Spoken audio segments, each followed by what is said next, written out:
voz de gozo e a voz, não melhor, versículo 10 a seguir. Vamos começar no 10. Assim diz o Senhor: neste lugar de que vós dizeis que está... Qual é a palavra que tem na sua Bíblia? Que está o quê? Está fraco. Que está como? Deserto. Sem homens, nem animais.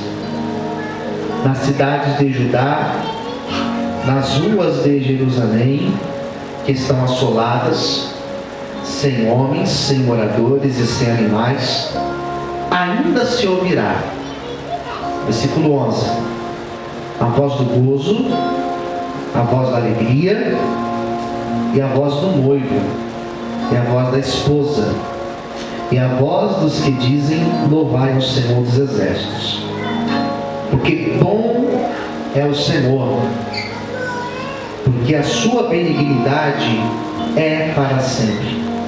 E a voz dos que trazem o louvor à casa do Senhor, pois farei que torne o cativeiro da terra como no princípio, diz o Senhor. Assim diz o Senhor dos exércitos: ainda neste lugar que está deserto, sem homens, sem animais, em todas as suas cidades haverá uma morada de pastores que façam repousar o gado. Nas cidades das montanhas, nas cidades das planícies, nas cidades do sul, na terra de Benjamim, e nos contornos de Jerusalém, e nas cidades de Judá, ainda passará o gado pelas mãos dos contadores, diz o Senhor. Último versículo, 14. Eis que vem dias, diz o Senhor, em que cumprirei a palavra boa que falei à casa de Israel e à casa de Judá. Vamos orar? Eu convido você a fechar os teus olhos nesse momento e curvar a tua cabeça.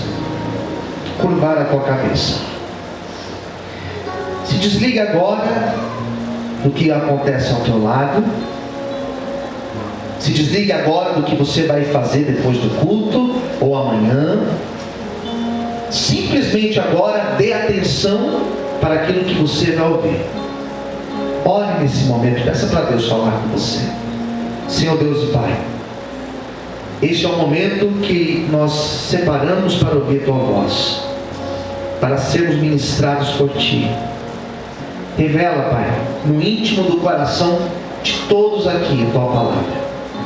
Fala com aqueles que estão assistindo esse culto, pessoas que estão de qualquer parte agora, Pai, de São Paulo, de fora de São Paulo, onde estiver alguém ouvindo essa palavra, que o Teu Espírito Santo abençoe e venha nos ensinar.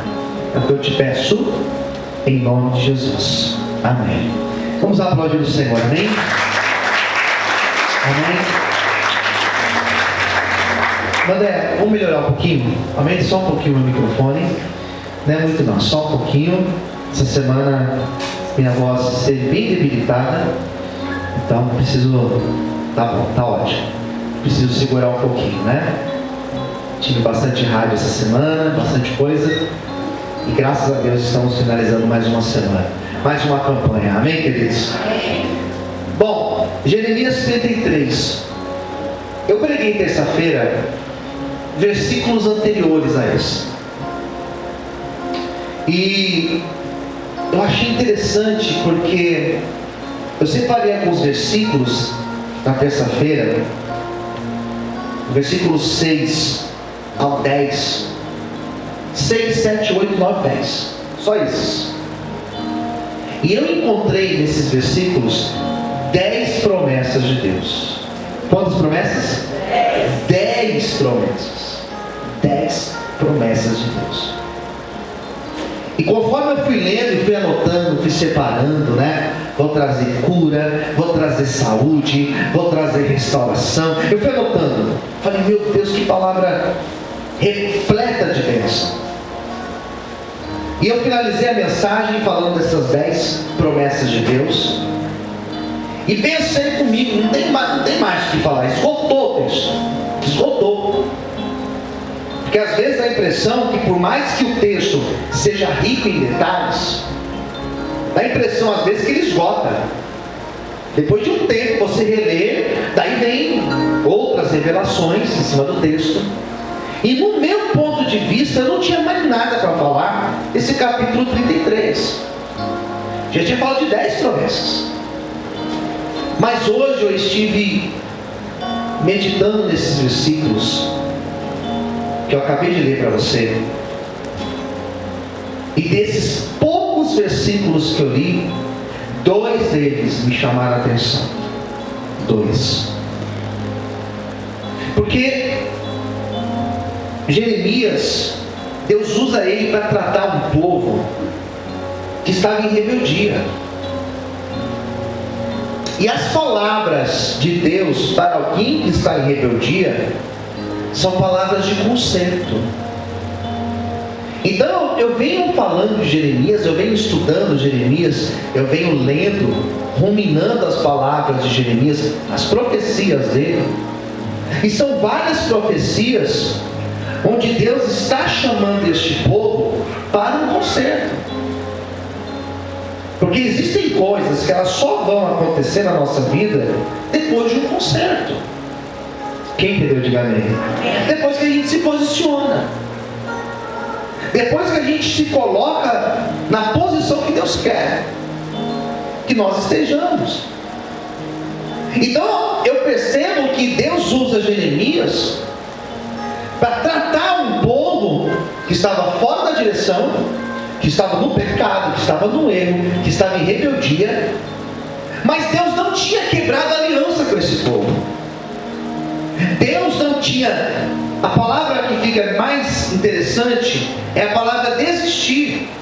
Porque nós desistimos. Eu já ouvi mãe dizendo: eu abro mão, pastor, desse meu filho, eu não quero mais saber. Eu já ouvi mãe dizendo isso. Eu já vi pai chegar para mim e falar assim: pastor, olha, definitivamente é a última vez que eu enterro, desisto. E desiste mesmo. Eu já vi pai pegar o filho de 15 anos, 16 anos e falar: pode ir embora de casa e ir morar na rua.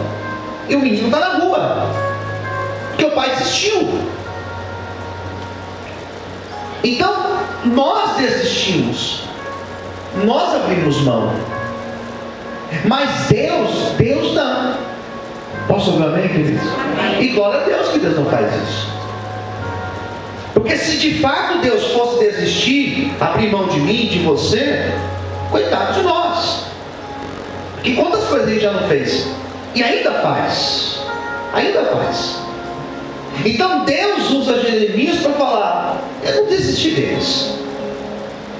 Eu tenho um propósito com eles. Mas eu vou levar eles para o deserto. E a palavra deserto, ela aparece 2 vezes aqui. Não sei se você prestou atenção. O versículo 11 fala... o 11 não, é o 10. Neste lugar de que vós dizeis que está... Qual é a palavra que tem aí? Deserto. Aqui mostra a palavra deserto. Daí de novo, versículo 12: o lugar que está deserto. Novamente fala: por que deserto? Deus fala que a cidade ela ficaria deserta. E essa palavra deserto, ela tem alguns sentidos na Bíblia. Existe um local que é chamado deserto. Na verdade, a Bíblia fala de diversos desertos, que é um local. Deserto de Arã, por exemplo. Jesus foi levado, diz a Bíblia, Mateus capítulo 4, ao deserto. Esse deserto que Jesus foi é um local geográfico, literalmente. Eu, quando eu estive em Israel, eu tive a oportunidade de conhecer um deserto. Eu nunca tinha ido no deserto. Um local geográfico. Mas às vezes nós usamos a expressão deserto e nós não estamos falando de um lugar, mas nós estamos falando de um estado em que a pessoa fica. Vou dar um exemplo. Alguém chega e fala assim: olha, parece que Deus me colocou num deserto. deserto. Não é que a pessoa está num deserto literal, mas ela está num estado de deserto. Quem entendeu, diga amém. Elias foi para o deserto. Você lê lá em 1 Reis, Elias foi para o deserto. Que deserto era esse? Literal. O povo de Israel caminhou no deserto por 40 anos. Deserto literal. Jesus foi levado para o deserto. Deserto literal. Jacó teve encontro com Deus no deserto de Arã. Deserto literal. Mas existe um deserto em que Deus permite o homem passar. E esse deserto, ele significa lugar de provação. Quem entendeu? Diga amém. Deserto é provação. Deserto é escassez. Deserto não tem nada. Deserto acaba o recurso. Deserto, a água acaba. Lembra daquela passagem quando diz a Bíblia que Deus falou para Abraão despedir Agar e o seu filho Ismael? Diz a Bíblia que eles foram caminhando no deserto e acabou-se a água. E ela pega o menino, coloca ele debaixo de uma árvore e dá as costas, porque ela não queria ver o seu filho morrer. Ela sabia que ele ia morrer, porque ela não tinha recurso para sobreviver. Deserto é isso, é provação. Mas esse deserto que Deus leva Israel, não era um deserto físico, mas era um estado de deserto. E no estado de deserto, no local, não literal, mas no estado de deserto, é onde nós somos provados. Deserto é onde nós ficamos sozinhos. Elias foi sozinho para o deserto. Deixou seu moço e foi para o deserto, diz a Bíblia. Foi no deserto, queridos, que Elias teve um encontro com Deus. Jesus foi para o deserto e diz a Bíblia que ele foi sozinho, não tinha ninguém com ele. Deserto fala de solidão. Deserto fala de processos da nossa vida que nós ficamos sozinhos. Deserto fala de processos da nossa vida em que nós ficamos sem recurso financeiro, sem recurso material, sem recurso humano no nosso lado. É no deserto que nós passamos os momentos de provação. Mas o deserto, ele tem características interessantes, porque é no deserto que somos ensinados por Deus. É no deserto que nós aprendemos a depender de Deus. É no deserto que nós aprendemos que não tem para onde correr, não tem para onde fugir da presença de Deus. É no deserto que nós descobrimos que nós temos o chamado de Deus na nossa vida. Você quer ver uma pessoa que tem convicção do chamado? É quando ele passa pelo deserto e ele descobre que lá no deserto, na provação, ainda assim Deus usou a vida dele para abençoar vidas, para levantar pessoas. Eu não sei qual é o deserto que você está passando, mas o deserto fala de provação, fala de luta, fala de dificuldade, mas deserto fala de provisão de Deus. Deserto fala de chamado. Deserto fala de Deus levantar aquele que está desanimado. Deserto fala de viver milagre da parte do Senhor. Eu não sei qual é o estado de deserto que você está passando, mas Deus está contigo nesse deserto, nesse momento difícil, e algo grande, algo de Deus está chegando na tua vida. Creia nisso em nome de Jesus. Aleluia! Glória a Deus. Glória a Deus. O que Deus fala aqui? Que no deserto se ouvirá a voz de gozo, de alegria, a voz do noivo, a voz da noiva, a voz dos que dizem louvai o Senhor. Diga comigo, deserto é lugar de louvar ao Senhor. Amém? Por que deserto é lugar de louvar o Senhor? Porque no deserto é onde nós vivemos as experiências mais profundas com Deus. Deserto da doença, vivemos a cura de Deus na nossa vida. E é maravilhoso, porque Deus permite a doença, mas Ele permite nós sermos curados, para que através da nós possamos testemunhar e louvar o nome dEle. Deserto, a porta fecha. Deserto, a porta fecha. Deserto, a pessoa fica desempregada. Deserto, às vezes a pessoa fica desempregada e tem um baita de um currículo, mas não consegue emprego. Mas é lá no deserto que Deus abre uma porta de escape. É lá no deserto que Deus traz o maná. É lá no deserto que Deus usa o ímpio para abençoar a nossa vida. Então o deserto é onde nós provamos da provisão de Deus para a nossa vida. É no deserto da solidão, onde a gente olha para um lado e não vê ninguém. É nesse deserto de provação em que Deus, Ele traz, aleluia, a provisão sobre as nossas vidas. É nesse deserto onde nós achamos que nós estamos sozinhos, que Deus envia a resposta para a nossa vida. Haverá resposta de Deus chegando para a tua vida no teu deserto, em nome de Jesus. Você não está sozinho ou sozinha, Ele está contigo nesse deserto e Ele te ajudará, diz o Senhor, para ti nessa noite, em nome de Jesus. Aleluia, aplauda Ele bem forte. Glória a Deus. Então, eles louvavam no deserto.